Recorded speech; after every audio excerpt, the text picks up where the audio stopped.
Hello' everyone, এয়া মই ৰাতিৰ সাজৰ বাবে যোগাৰ কৰিছোঁ। আজি সাজত মাছ মাংস দুয়োটাই আছে। তাৰ বাবে মই এয়া পাচলিসমূহ কাটি যোগাৰ কৰি লৈছোঁ। আলু, পিঁয়াজ, নহৰু, আদা, জলকীয়া, লগতে বিলাহী। এয়া কেৰাহীখন পাতি মই মাংসকণ বনাবলৈ লৈছোঁ। এয়া পিঁয়াজ তেলত দিলোঁ। আনফালে মই মাছখিনিও ফ্ৰাই কৰি ল'লোঁ।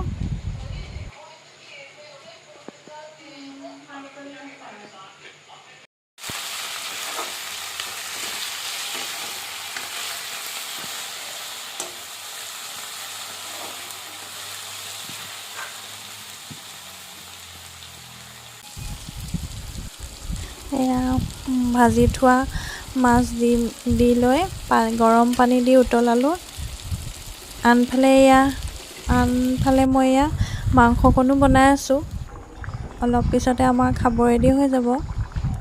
এয়া খাবলৈ ৰেডি হ'ল। প্ৰথমতে ছোৱালীক খুৱাই লৈছোঁ।